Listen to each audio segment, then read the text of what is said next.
My mom left when I was very young. Your mom's always overseas. Yeah, she's got this huge case that she's working on. I registered enough to feel that low self-esteem to want to lie about it. I learned from a very young age that if you're naughty, you get attention. I got into the prison, I was robbed by the 26ers. Crime shows vulnerability. And any vulnerability gets taken advantage of. I used some very choice swear words and I said, "Dude, you need to help me or let me die."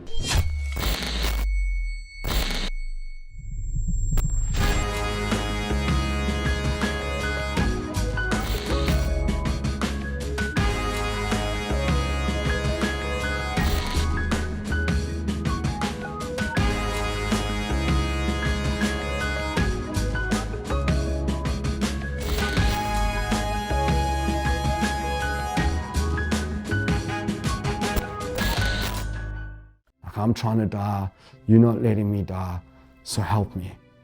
My name's Justin. I'm originally from Edenvale side. I believe that growing up in my home was very difficult. I think sometimes people get an unfair deck of cards. I was exposed to drugs from a very young age, firstly around my dad being a drug dealer. My first interaction with more harder drugs, as we would call them, was with my mom and her boyfriend at the time. They'd left a piece of paper that was folded up on the table, and I picked up that piece of paper and I opened it up and all the cocaine fell onto my chest and onto my lap. My mom stood up and were like, don't worry, it's just stuff for the car. And then I remember a comment by someone else who was there. It was like, oh, we should just get a straw and sniff it off him, you know. Home was a difficult place where I didn't find acceptance, I didn't feel love, so I sought love outside of home. Okay, maar dan vergeet ik weer dat dinner. You always cook dinner. Yeah, my sister. Because your mom's always overseas. Yeah, she's got this huge case that she's working on. So from a young age, I was lying about her whereabouts, what she was doing. So when do you get to see her? She calls us a lot, and you know, sometimes when we're on weekends, it's because she flies us to wherever she is and we get to spend time with her. I registered enough to feel that low self-esteem to want to lie about it, just wanting to be accepted. So would tell stories for people to kind of look at me in a different light to what I actually was or what I actually felt. I wish I had a mom as cool as yours. She's just like any other mom. I was a naughty child. I learned from a very young age that if you're naughty, you get attention. And I didn't care what attention it was, whether it was good attention, bad attention. As long as people focused on me, I suppose it filled that void of growing up without the soccer mom and dad. And I remember having to come home from school and I used to have to take out the meat for the evening, you know. Hey Justin, how's it going? Cool. Why'd you get dinner ready? So Dad's just about to. Hope this stuff is as good as the stuff you gave me last weekend. Trust me, you're gonna party all night. You never disappoint. So what's for dinner? Chicken. Great, I've got some broccoli too. Ew. You have to eat your veggies. Because my dad was such a big drug dealer at the time, there were always people knocking on our door, always coming. And my mom left when I was very young. She had brothels. He would phone her and say to her, you need to come get them, I need a rest. And they need to have a relationship. And we'd end up in a brothel being told to hide when clients came. Boys, it's time to go to the arcade. Thanks, Mom. And use the back door to let yourselves out. Going from standard 5 into standard 6, it was the December holidays in the park, and in the park were matric guys who were going to matric, you know.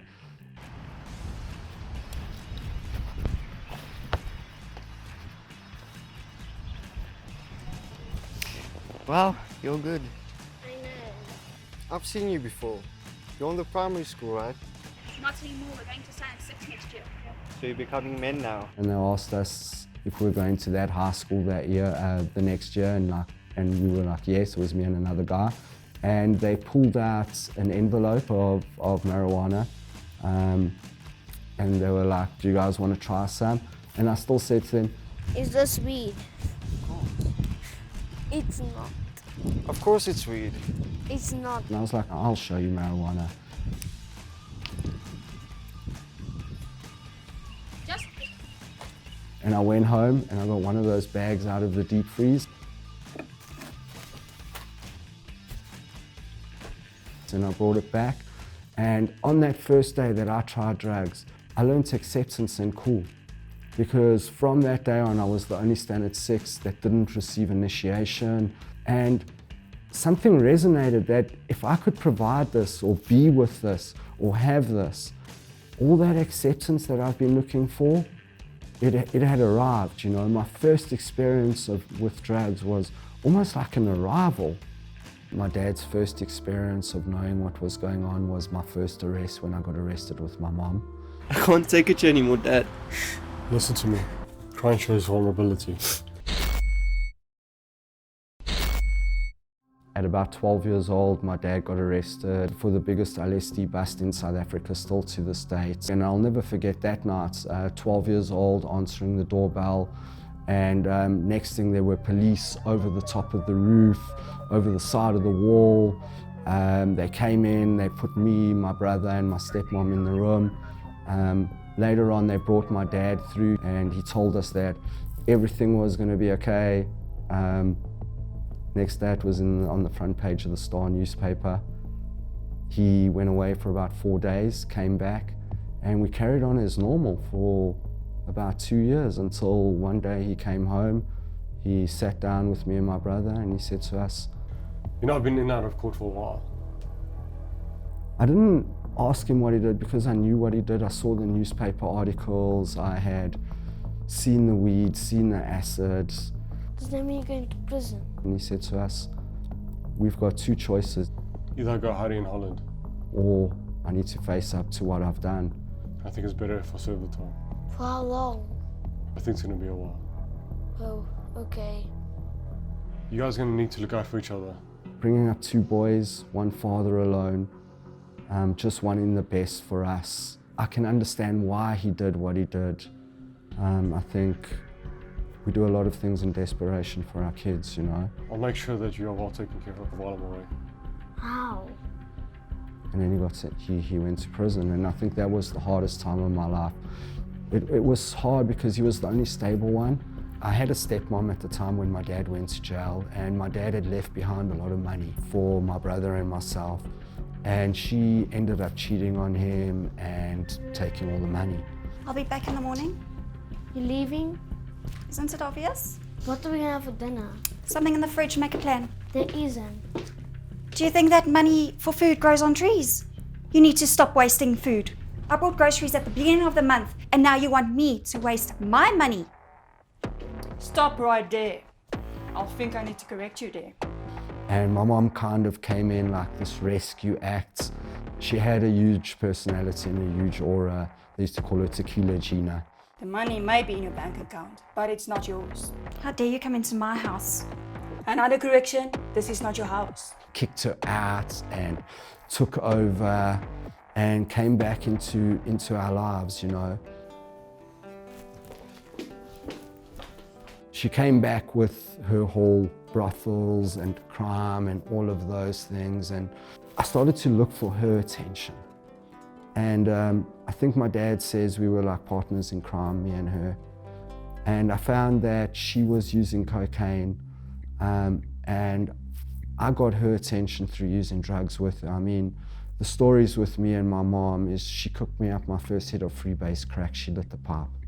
There was once where she had a fraudulent credit card from the Bank of Scotland, and she sent us on this holiday to Cape Town, me and 4 of my friends, to all these fancy hotels, and she actually sent down a package of cocaine for us. The most unnatural thing became like the most natural thing. The other guys who I grew up with were like, your mom's so cool, you've got a really cool life. I was the first kid to have a cell phone. At 18 years old, I was driving up Tudhope to Hillbrow in a BMW, and I'd see the other drug addicts walk down the road and I'd go, look at that crackhead. Meanwhile, I'm going to go get crack. But my biggest fear in my life is that I suffer from, I don't like to let people in. And I think she had already scarred inside. My biggest fear is emotional hurt and pain, and so I don't let people in. I seek her attention. I seek to be accepted by her, but I never really let her in until 2003. She ended up becoming a best friend. Justin, time to get up. There's a wake up for you. I used to wake up in the morning and she'd have a line of cocaine in the bathroom for me. And I'd go there, sniff some, start the day. That stuff I found in your wallet last night was pretty heavy. She found heroin in my wallet once, sniffed it, overdosed, Well, next time, don't take my stuff. Listen to me. and said, I'm not going to let you be on the streets, go to prison. You're rather going to drive the ladies around to the different hotels at night, and I'll give you the money that you need for drugs. What? No ways, that's so uncool. It is not up for discussion. Now finish your line and get ready for work. I don't believe my dad knew the extent of what was going on. I remember once him sending my uncle to come see what was going on at the house. I think that my dad's first experience of knowing what was going on was my first arrest when I got arrested with my mom. And my mom got sent to Johannesburg Prison, Sun City, and I got sent to Boksburg awaiting trial. I was 18 years old. I got into the prison, I was robbed by the 26ers, and one of the guys who I'd seen at the visits, who I knew stayed in a single cell with my dad, I approached him and I said, do you know Corey? And he said, yes. And I was like, that's my dad, can you tell him I'm here? And my dad came into the waiting trial section and I just started crying. I can't take it anymore, Dad. Listen to me. You're safe now. I made a plan for you. And he wiped the tears off my face and he said, Crime shows vulnerability. and any vulnerability gets taken advantage of. He paid the 26ers to protect me, to look after me, brought some cigarettes. Thanks, Dad.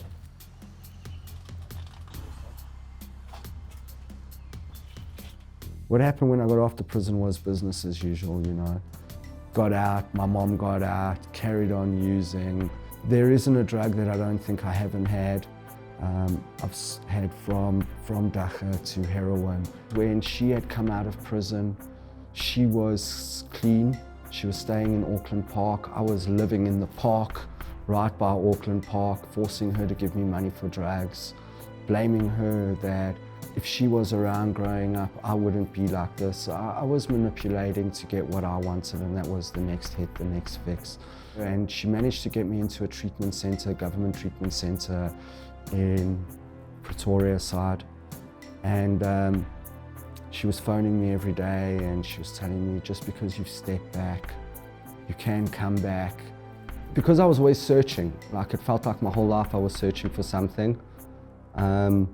It made me very difficult to control. I tried to prove that I was the most hardcore. If someone was going to leave rehab and go get drugs and come back, it was going to be me, taking a girlfriend in the rehab. And I think if I could have that persona, that hardcore persona, then it would mask that I was just a scared little boy, that I was weak, that I was hurting. And I kind of learned as well that if I showed anger or displayed anger, it masked that fear or that sadness. I turned to, I suppose, a God that I didn't believe in or that I hated, that I blamed for my life. And I used some very choice swear words and I said, Dude, you need to help me or let me die. About 2 weeks into treatment, my dad and my brother arrived there. I got called down to the therapist's office. Hey guys, Justin? did we have a family session no one told me about? Have a seat, my boy. What's going on? Is everything okay? I need to speak to you. Sit down. I don't want to. Just tell me what's going on. It's about Mom. What is it? Just tell me. And my dad told me that my mom had died of a heroin overdose that night. How? She's been clean. She relapsed. So, did she have to go to hospital? She's gone. Gone. Gone as in... No. No. And I think maybe I blame myself a lot for my mother's overdose and her death because of what I said to her prior to me going into treatment. I just kind of lost the plot, you know. Drugs was a great number of pain. I took it away. When I came out, my dad gave me an address and he let me come home, you know. And it wasn't long and I relapsed. Hey, Dad. Where have you been? I was just hanging with some friends. Let me see your eyes. Look at me, now! You're high. I'm just tired. And I remember my dad saying to me, like, I wish you would die so I can mourn you and bury you and get over you. I can't keep watching you kill yourself. And he kicked me out. What? Get out of my house! Are you serious? You're kicking me out? Yes, son. You're on your own. I think he saw a very wise psychologist who said to him that, like, it's not your fault. He's making his own choices. Eventually ending up sitting in a khunchi in Hillbrow, on the streets of Hillbrow, all alone, using a loan, where there is no acceptance and there is no people, but just taking away the pain. I mean, prior to 2003, I have 1 criminal conviction for possession of drugs. After 2003, I have 16. And living on the streets of Hillbrow became first about then me doing fraud, doing housebreaking, shoplifting, theft, hustling, doing whatever it took to get another hit. It felt like I did that for so long of my addiction. And I think that last 18 months of my addiction was me running around this country. Because of all my running around on the streets, I would burn up cities and end up in Cape Town and trespass and shoplifting Grahamstown and just burn through, you know. And I got a sentence called 2761R, which means it was 4 years and you have to do 2 months on each year that you have. So I had to do 8 months. During that sentence, they came around one night, they opened up all the cells, we all had to follow, which is get down on your haunches. And they came with a Morpho-Touch machine and it picked up 2 cases, one from Grahamstown and the other one from Cape Town. They transferred me to Grahamstown prison. I went into the courts. I said to the judge, look, I want to get all of this behind me. I'm pleading guilty. He gave me a concurrent sentence joined with what I was doing. And then they moved me to Pollsmoor with probably the most dangerous people I've ever met in my life. I had never been with sociopaths and psychopaths and people who had life sentences. I had a diet ticket from Boksburg that I had bought. And it was a special high protein diet. So I went to the cook when he had brought the food up and I said to him, look, I've got this diet ticket. I'd really like to get my diet. And he said to me, you need to go to the hospital section to get the nurse to write what they call a verslag, a letter, a note that goes to the kitchen, that the kitchen then gives me the diet, then I can bring the diet up to the section. Then I went to the nurse, to the hospital section, and I said, look, I've got this diet. She was like, this is a special high protein HIV diet. And I was like, yes, I'm HIV positive, you know. And she was like, okay, what I'm gonna do is I'm gonna temporarily give you the diet. We just need to do the tests, just so that if it comes back, we can sort out your medication and sort out all of those things.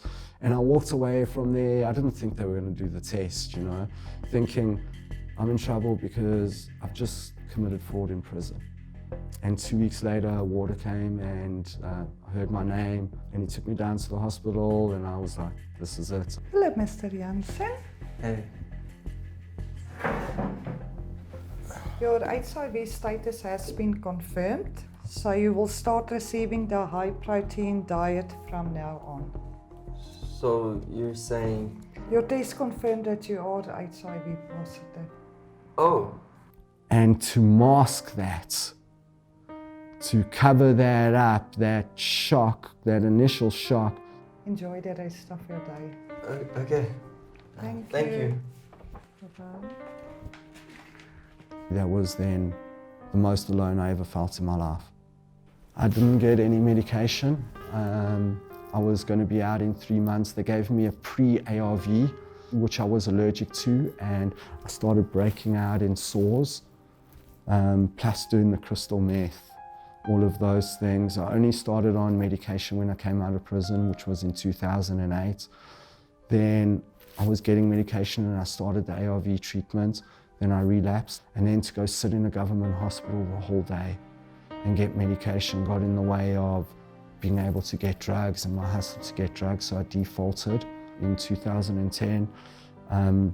They told me that the ARV medication wasn't working, and at that time there was only 2 regimens, Regimen 1 and Regimen 2. I bought 10 bags of heroin, 2 Welcanol Pinks, which is a medication that they give cancer patients, a half jack of vodka, and I took all of this to die, and I passed out, and I know I did this in the morning, and I woke up and it was already evening traffic. That was where I turned to, I suppose, a God that I didn't believe in, or that I hated, that I blamed for my life. Why? And I used some very choice swear words, and I said, Dude, you need to help me or let me die. I'm trying to die, you're not letting me die, so help me.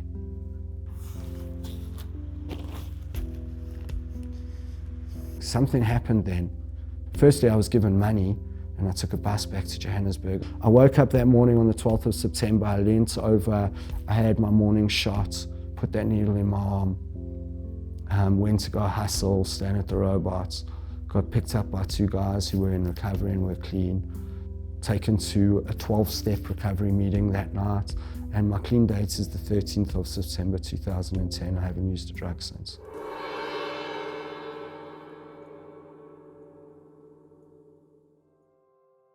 I currently run 2 halfway houses for guys after they come out of treatment, how to put their lives together, how to get work, how to stay clean in a society where drugs is everywhere, how to take responsibility for your life. The first question they asked me when I got into treatments is the dreams that addiction have stolen from me, and I said, I'll never have a wife. I'm never going to be able to give my dad a grandkid. And today I have a wife. I had a son and he's HIV negative, and I never thought that was possible. I'm a father, I'm a son, I'm a brother, I'm a member of society. I saw my dad when I was about 5 months clean, and he came to visit me in that treatment centre where I started working, and he asked me, he was like, so are you done with drugs? And I said to him, Dad, I can't tell you that. I can tell you that I'm not going to use today. It's been 9 years since. And if he had to ask me the same question today, I'd give him the same answer that I don't know, but I can tell you I'm not going to do it today. I believe that self-acceptance is the key.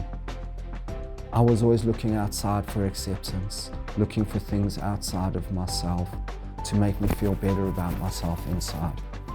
And what changed on this journey is I started looking inside of myself. I believe my recovery is built on self-love. I hated myself enough to put a needle in my arm. That's what I thought and valued about myself, and what I thought I was good for. I think the biggest things I learned about myself is that I'm responsible for my choices and I am my own problem. I did this to myself. I couldn't blame the life I had. I couldn't blame people, places, things for my feelings and my circumstances. I had been given opportunities to get right. If anything and anyone was going to do this, it had to start with me. I could no longer be a victim to myself. I think the purpose of my life today is just to leave behind something that lasts longer than what I do.